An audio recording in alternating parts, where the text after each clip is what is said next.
عبد مناف مکہ کا چاند۔ قصی کے دوسرے بیٹے اور عبدالدار کے چھوٹے بھائی کا اصل نام مغیرہ اور مشہور نام عبد مناف تھا۔ وہ اپنی لیاقت، بہادری، خوبصورتی کی وجہ سے سارے عرب میں مشہور تھے اور لوگ ان کو مکہ کا چاند کہا کرتے تھے۔ جب تک عبدالدار اور عبد مناف زندہ رہے، دونوں بھائی ایک دوسرے کی عزت کرتے رہے، لیکن جب وہ دونوں فوت ہو گئے تو عبد مناف کے بڑے بیٹے عبد شمس نے عبدالدار کی اولاد کو سردار ماننے سے انکار کر دیا۔ قریش کے کچھ قبیلے عبدالدار کی اولاد یعنی ان کے پوتے کے طرفدار بن گئے اور کچھ عبد شمس کے۔ جب یہ جھگڑا بہت بڑھ گیا تو کچھ دانا لوگ بیچ میں پڑے اور انہوں نے مکہ کی ریاست کے عہدے ان دونوں میں تقسیم کر دیے۔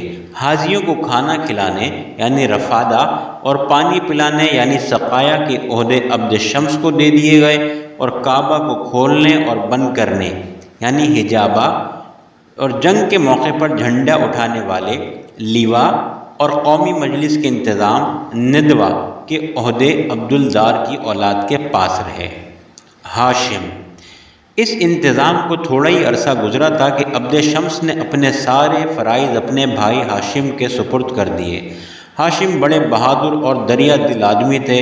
ان کا اصل نام عمرو تھا۔ ہاشم کے لقب سے اس وقت مشہور ہوئے جب مکہ میں ایک دفعہ سخت قحط پڑا اور انہوں نے شام سے غلہ لا کر روٹیاں پکوائی، پھر بہت سے اونٹ ذبح کر کے سالن تیار کیا اور روٹیوں کو چورا کر کے اس سالن میں ڈال دیا۔ اس کے بعد سب لوگوں کو دعوت دی کہ وہ آئیں اور یہ مالیدہ کھائیں۔ حشم کے معنی توڑنے اور کچلنے کے ہیں۔ روٹیوں کو توڑ کر سالن میں مالیدہ بنانے کی وجہ سے ان کو ہاشم کہا جانے لگا۔ قحط ختم ہو جانے کے بعد بھی انہوں نے یہ دستور جاری رکھا۔ ہر سال حج کے موقع پر وہ حاجیوں کو عمدہ سے عمدہ کھانا کھلاتے اور ان کے لیے پانی کا خاص انتظام کرتے، کیونکہ زمزم کو بنو جرہم بند کر کے گئے تھے اور اس وقت اس کا نشان تک نہ تھا۔ عام زندگی میں بھی وہ بہت نیک اور رحم دل تھے، غریبوں اور کمزوروں کی دل کھول کر مدد کرتے تھے۔ ان خوبیوں کی وجہ سے لوگ ان سے محبت کرتے تھے اور وہ سارے عرب میں عزت کی نظروں سے دیکھے جاتے تھے۔ ہاشم نے قریش کی تجارت کو بڑی ترقی دی اور ان کی کوششوں کی وجہ سے مکہ عرب کی سب سے بڑی تجارتی منڈی بن گیا۔ ہاشم نے اپنی زندگی میں کئی شادیاں کی۔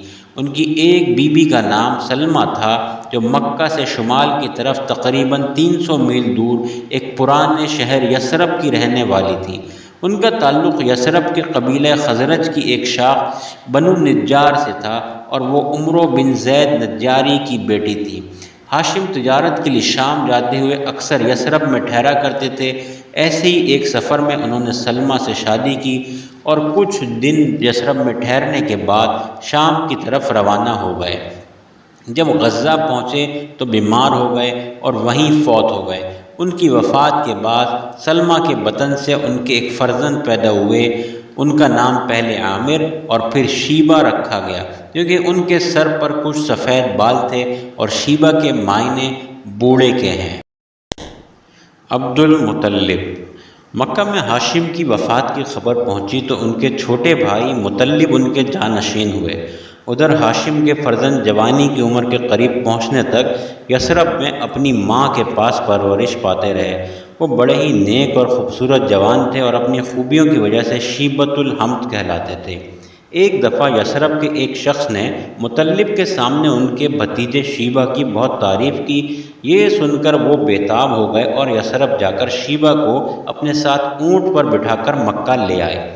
قریش کے لوگوں نے سمجھا کہ یہ مطلب کے غلام ہیں، چنانچہ وہ شیبہ کو عبد المطلب یعنی مطلب کا غلام کہنے لگے۔ مطلب نے ان کو بہت سمجھایا کہ یہ میرے بھائی ہاشم کا لڑکا شیبہ ہے، لیکن عبد المطلب کا نام کچھ ایسا مشہور ہوا کہ ان کا اصل نام لوگوں کو بھول ہی گیا۔ کچھ عرصے کے بعد مطلب اپنے کاروبار کے سلسلے میں یمن گئے اور وہیں فوت ہو گئے۔ اب عبد المطلب ان کے جانشین ہوئے۔ وہ قریش میں سب سے زیادہ خوبصورت، تنومند، توانا، دانا اور سب سے زیادہ نرم مزاج اور سب سے زیادہ بہادر، سخی اور انصاف پسند تھے۔ وہ ایک اللہ کو مانتے تھے اور ان سب برائیوں سے دور تھے جن میں قریش اور عرب کے دوسرے لوگ مبتلا تھے۔ ان کی قوم ان سے بہت محبت کرتی تھی۔ اپنی قوم میں ان کو عزت کا جو مقام حاصل ہوا اس سے پہلے کسی کو حاصل نہیں ہوا تھا۔ وہ حاجیوں کی بہت خدمت کرتے تھے اور ان کو دل کھول کر کھلاتے پلاتے تھے۔ اس طرح ان کی نیکی اور فیاضی کے سارے عرب میں شہرت ہو گئی۔